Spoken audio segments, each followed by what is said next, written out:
Hi guys, I'm going to do a new video. Today I'm going to be checking out my healer build for one Tamriel. This is the same build I personally use for all trials, contents, veteran hard mode, to normal trials and normal dungeons, veteran dungeons, anything. Just not PvP. This is a PvE heal build. I do not PvP. I do not crap about it. So I'm sorry about you PvPers out there. I'm only PvE player mainly. Okay, let's start with the basics.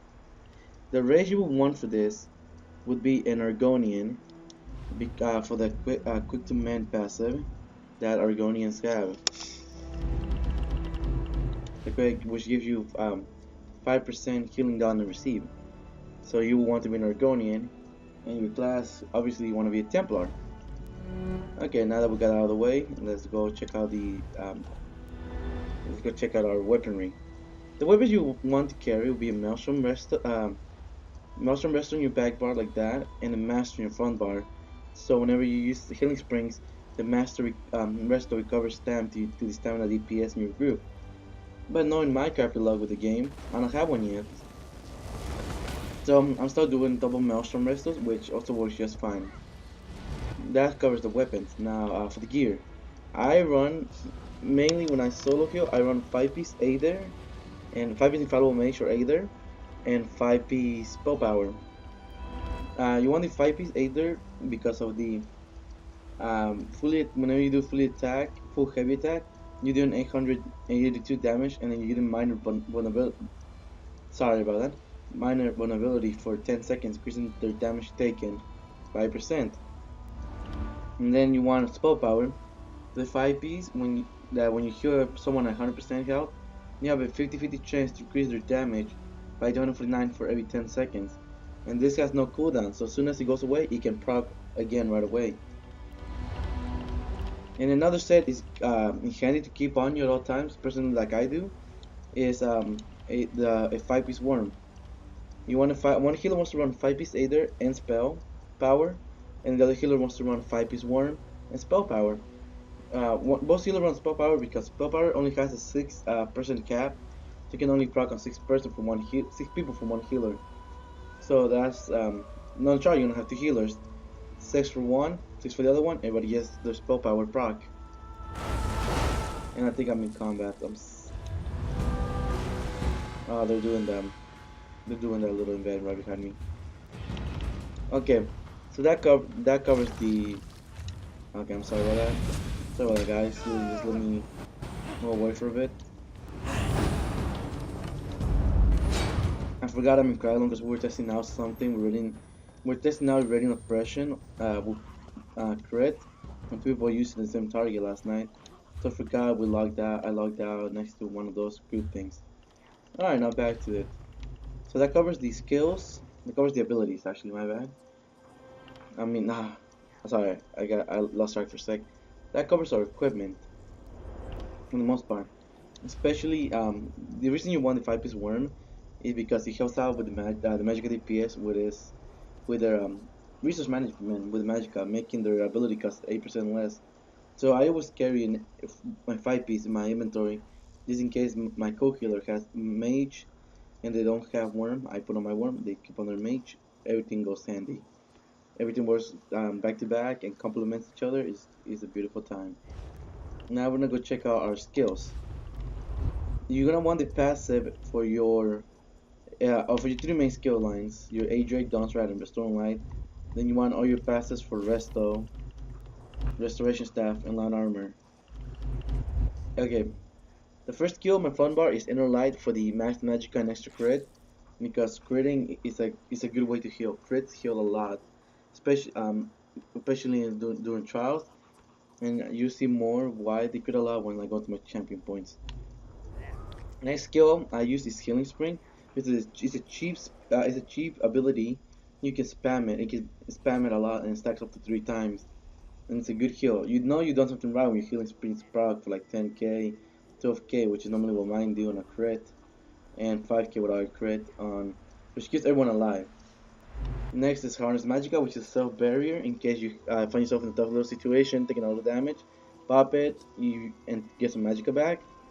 And then Blazing Sphere, it helps out with DPS when you throw it because it's dot.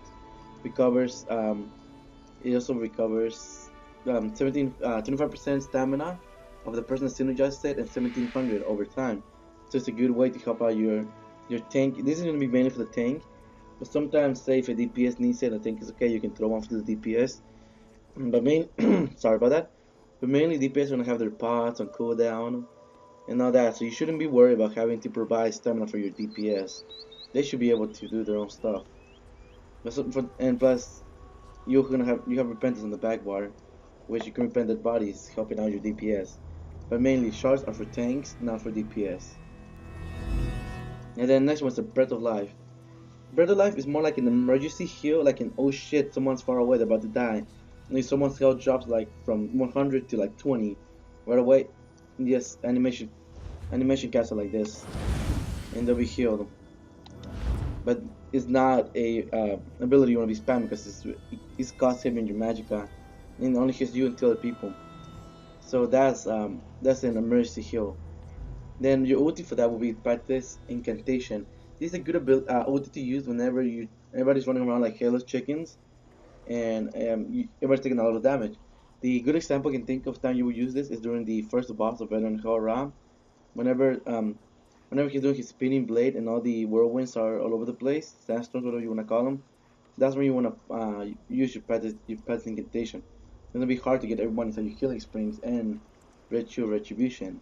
So moments like that, practice incantation is gonna be your best option to use. Now we come to the back bar. I have Inner Light again for the same reason, Max Crit, Max Magicka. I have Combat Pressures because it's normally a lot of fights, everybody's gonna be stacked up, right? Like the Warrior, the first boss in AA, it's gonna be stacked up. And Combat Prayer is a good heal. It heals for a lot actually, and increase their damage and resistance for 10 seconds. So that adds to the DPS you're doing and the resistance, so they don't die in case they get hit. And then use Ritual Retribution because it's a good heal over time, even though it says it only heals for 1604 every 2 seconds. Might have crit for like 5k to more. It's a good heal. Thing is, since the heal over time, whenever you put it down, as you're gonna watch, it procs your spell power cure even if you're not healing. You see, it procs it. And then also it has the purify. It has the purify synergy. My bad. I couldn't say what I was thinking. Which will cleanse any enemies, any allies from negative defects on yourself whenever you cast it. This will be especially useful, say, whenever you're doing like Praxin, Spindle Clutch 2, that, and he puts a curse that drains all your resources. You just pop an Ash Ritual, and they can synergize, your ally can synergize to cleanse it, or you can cleanse yourself with it. I do not know a lot of people that know about that, honestly. Whenever I DPS, like Spindle Clutch 2, I never see a healer pop that, which blows my mind. Okay, next ability you want to use is Necrotic Orb. You want to use Necrotic Orb because one healer should be using Mystic Orb, which is the Magicka morph, and then, well, they're both Magicka abilities, but the one that restores Magicka, and then the other healer wants to use Healing Orb. Because you want to use Necrotic Orb or Mystic Orb is because whenever you can, it doesn't only damage the enemies, but your DPS and tank can pop it in case they need Magicka back, and everybody that's near the bubble when it pops gets increased Magicka recovery.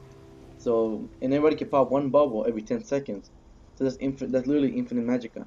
The only time this wouldn't come useful at is during the final boss of Hell Ra hard mode. Whenever you synergize, you wipe the whole team. Then the one time you wouldn't want to be popping the bubbles. In that case, one healer might want to put Ailey Drain on with Destro. But normally when I do veterans, our DPS are good with keeping up with their pots and weaving in heavy attacks and stuff, so they have good resource management like that. So we never really need to use Ailey Drain. And yeah, as long as we heal them, whenever in my main group, Stam Hub, we never use Ailey Drain because our DPS know how to manage the resources and still put up a lot of DPS. The next skill up is Repentance. Use Repentance to basically just repent dead bodies for stamina for you, your allies, and it's a free heal. It's a good ability to have. The next ability up, well, your ulti this time is gonna be Aggressive Warhorn. This is the ulti you want to be using 99% of the time unless you're in a really bad situation. Aggressive Warhorn increase the damage your allies do with crits and their max resources by 10%. So in a trial, you're gonna want your tank and your 2 healers running Warhorn. And then use the healer gonna get you Warhorn pretty fast since you get ulti from killing people and you're gonna be using heavy attacks to murder people with Aether. So yeah, you're gonna be using Warhorn. Say I pop my Warhorn, then you wait 7 seconds, and then at the 7 second mark, someone starts counting down 3, 2, 1, Warhorn. Because even though the resource bonus you get from it lasts 20 seconds, the damage increase only lasts 10 seconds. So you want to be having a good Warhorn rotation the whole time. That covers the skills. Now let's go into champion points. Okay, starting with the top with the green 3, I put 100 into magician for the reduced magical cost of my spells, and 87 into arcanist to increase my magical recovery. Okay, and then coming over to the blue side, you put 100 into bless to increase your healing down, 87 into elfborn to increase your healing down by crits. That's what makes elfborn, having high elfborn is what makes your healing springs a really good heal and bless as well. Yeah, those weaker heals like healing springs normally would be a weak heal, and so would ritual retribution. But having a high bless and have elfborn makes them one of the strongest heal, almost as strong as Breath of Life. But Breath of Life will always be a good oh shit kind of heal.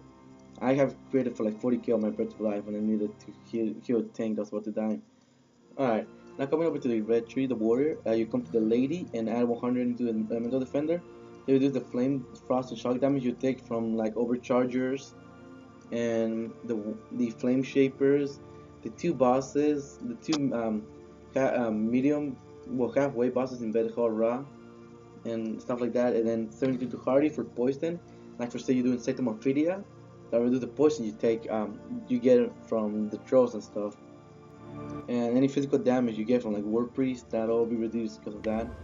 And I put 14 to quick recovery, yes, so my healing heals me a bit as well, heals me a bit more, because if I go down and my co-healer is complete crap, which I had happened before, the whole team wipes. And so I already used to have someone to quick recovery to keep myself alive a bit better, and make sure I don't die, and I can keep the team alive.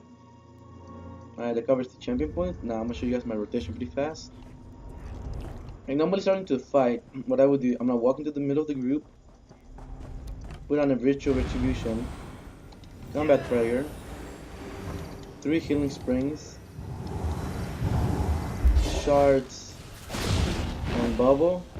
And then by the time your ritual stops, because it can close seconds, set it up, and then combat prayer again, because up by then as well. Healing spring, 3 times, shards to the tank, bubbles, and then if there's any dead ass, repentance, and yeah, that's about it. If you're taking some damage, pop in hardest magic in there, but for the most part, that's it. Ritual, combat, 3 healing springs, the shards, and bubbles. Okay, I'm actually gonna glad I aggro these ads even though I'm not gonna kill them, because you know how Aether, if Infallible Aether says you have to do full heavy attack like that to proc it. Well, that's a lie. You just have to do quick heavy like this, like that. That'll proc Aether, even though it's not a full heavy attack. Okay, now sorry. Let me lose these little goblins pretty fast so I can close up the video. Are they done? Nope, they're still chasing me. Okay, let's turn to the aggro.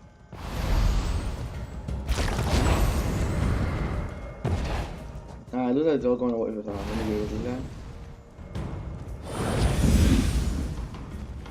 Why am I getting? I don't know. I'm getting.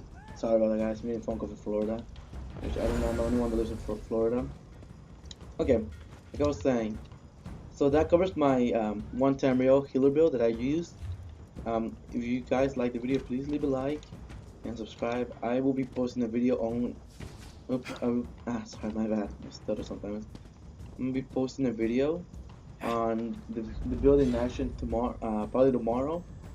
Yeah, tomorrow I'm gonna be posting a video of the build being used in a bed dungeon. And if I do a bed trial during this week, Well, before Wednesday, because normally Wednesdays are main. Wednesday, Fridays are when I do vet trials. If I do vet trial before that day and I heal it, I'll be sure to record it and make a video for you guys. Well, thanks so much for watching, and catch you guys later.